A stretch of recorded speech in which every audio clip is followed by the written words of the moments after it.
going on, crew? It's your boy Ralph, back with Reams Lawn Care. So, sorry I ain't put a video out in a few weeks. It ain't because I haven't wanted to. I had some surgery on my gums, getting a cyst out that's been in there for freaking ever, and just ended up hurting really bad, so ended up having some oral surgery. Wasn't able to talk a whole lot. I actually still got some stitches in that old thing, but it would have probably made my videos quite a bit better. That way you wouldn't have had to hear me talk, and we could have just mowed. Who knows? We'll never know. But I felt like crap. Didn't feel like video and blah blah blah. So, update before we get started with today's video. You already know what we're here for. It's in the title. The 2021 lawn care setup. So, the old 280T, we still have it, but it's running and bogging down when I pull the trigger. So it's either the carburetor or the fuel lines, and I replaced the fuel lines not too long ago. So probably have to buy some fuel lines again, see if for some odd reason the thing just ain't cranking. I like to work on stuff myself. I hate to take it to somebody unless it's like something I know I can't handle. And you know, that way I know it's done the way I want it to be done. We all know how that is, because you expect something and it don't happen. But the 280T, we put her on the side for a minute. She's still running, like I said, she's still running, but she just bogs down when I pull the trigger. So it's either got to be the carburetor, like I said, or something's clogging the fuel line and it's not getting the fuel that it needs. So we'll work on it, put it back on our setup when we get done. And no, I didn't go out and buy a new commercial Husqvarna or, you know, commercial Echo and blah blah blah. I got me a little burner weed eater out here. You'll see it. I actually enjoy it. We'll do a review on it one day. I've used it for, is it 3 weeks now, I believe, since my last video? Not 100% sure. So I'll show you it when we get out there. But the 280T will be part of the setup once I get everything done. It'll be hanging on my racks. Speaking of my racks, I broke the engine mounts for the Equipment Defender racks because I use my trailer for everything. Hauling stuff for our little makeshift homestead farm, and had a pump house lid on it because I was going to make a goat house, whatever you want to call it, out of it. And brought it home, was sliding it off the back of my trailer, and got it caught on the engine mount and broke it. Again, that was, and I broke it. So just to let you know on that, when you go out here and you're like, well, Ralph, why is the engine mounts not on the Equipment Defenders? That's why. Don't worry, I ain't got to buy a new one. Gonna take it over to old Pap's. He's got some welders, and we're gonna weld her up and get it going.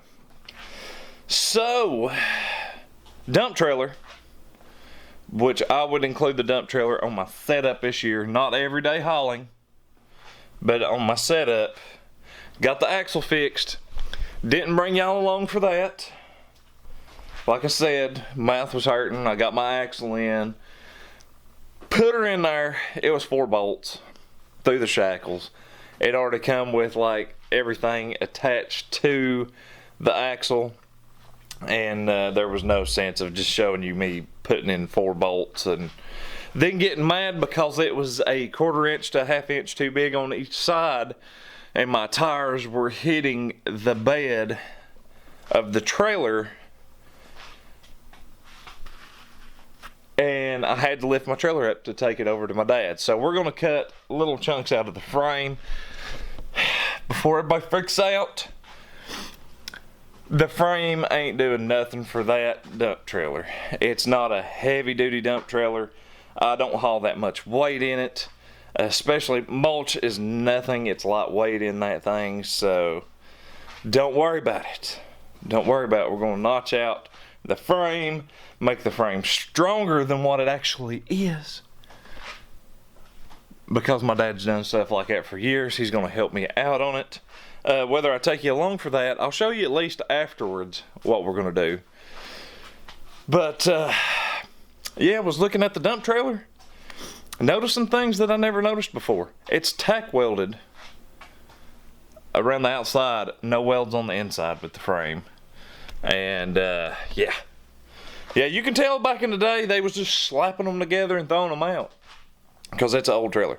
But anyway, I'm going to shut up, get out here, show you the everyday 2021 lawn care setup, and let y'all check it out, see what you think.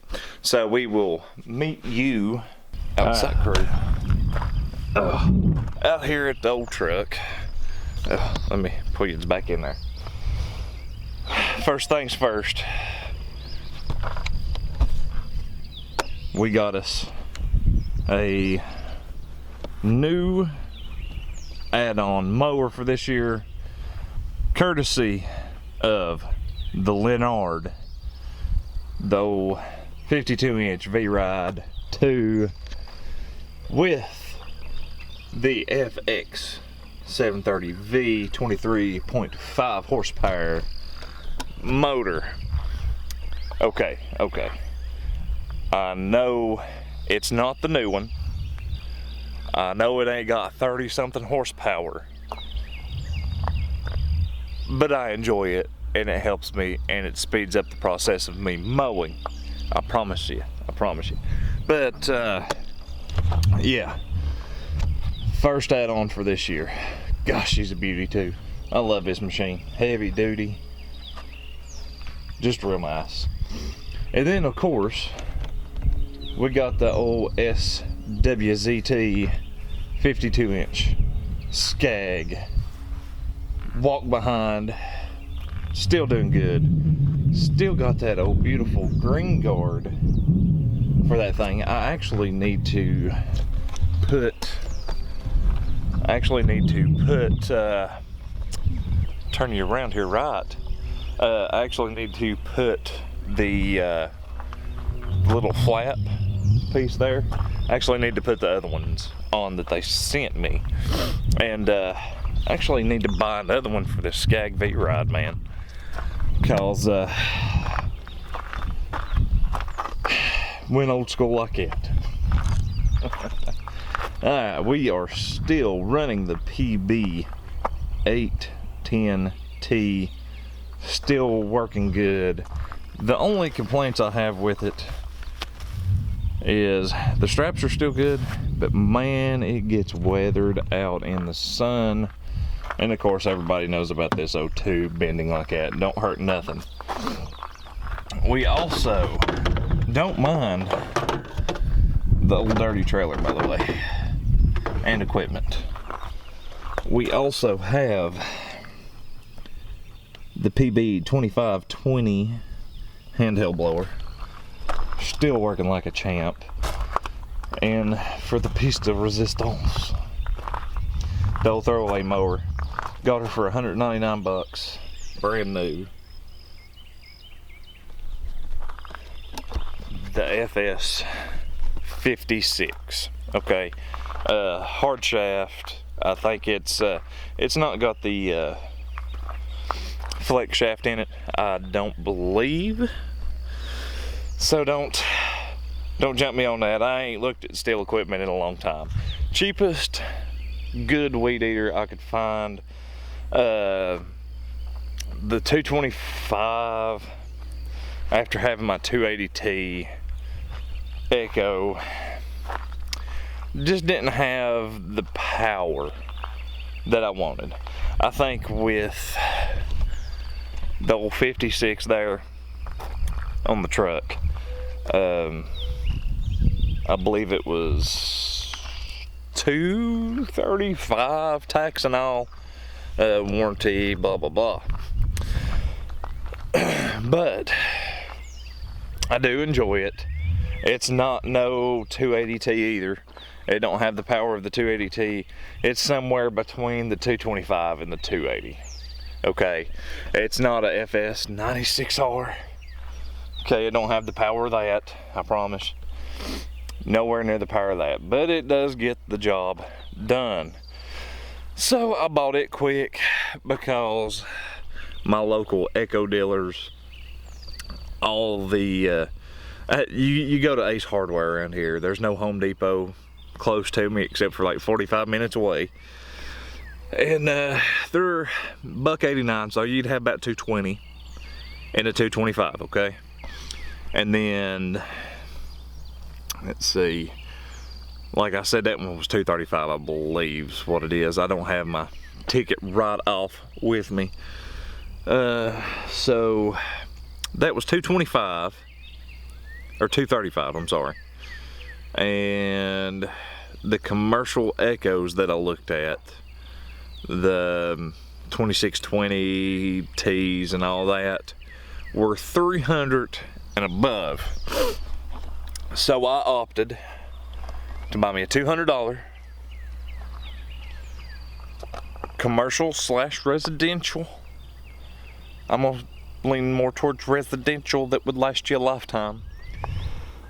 Steel weed eater, okay?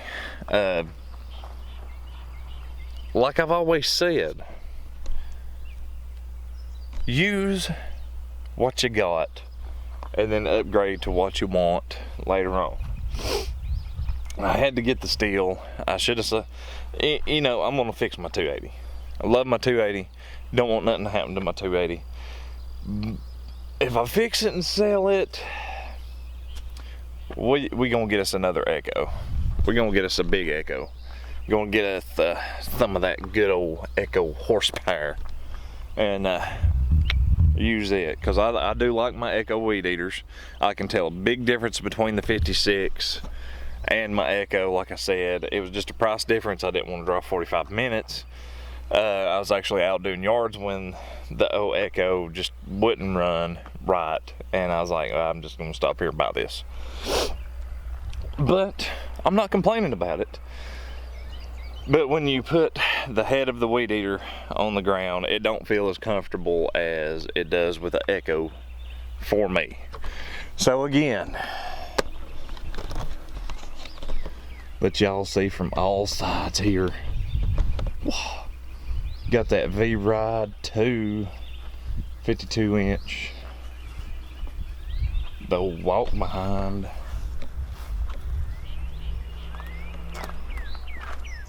the old steel weed eater, the old Echo blowers, and that's pretty much it. Sorry about that, crew. I kind of had to come back inside and grab a battery. It died on me. I was gonna talk to you just for a second and let you go.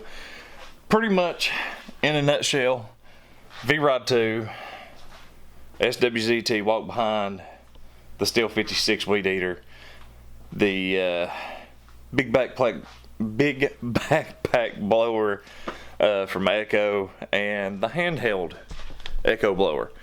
And of course, still have like the Echo hedge trimmers, stuff like that.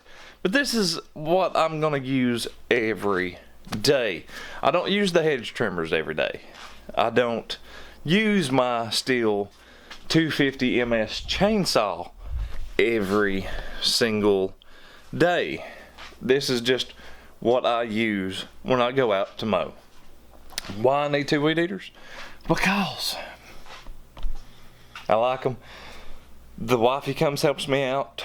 The kids come help me out. I'm wanting to get them to actually start running a mower where I can weed eat.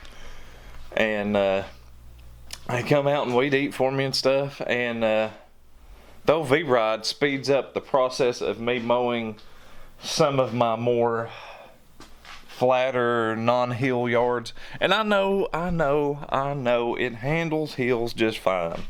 Okay, but I think my my walk behind does better, okay, on the heels. It don't leave like marks in the yards on like a little slant and stuff. And I do use the vride quite a bit, and it speeds me up to where I've picked up four new yards this year. So I can't complain about it. Big shout out to Leonard for selling it to me. It had 400 hours on it. He's had it for one season, I believe is all it is. And we're gonna use it, and hopefully not abuse it, but we're gonna use it and get out there and mow some yards. So let's shut up now. Appreciate y'all stopping by. Appreciate you checking out the channel. And as always, if you watch the videos, you're 50% more attractive. If you watch and subscribe, you are 100% more attractive, and I can guarantee it. Until next time, crew, we will catch you out there doing what you do when you do it.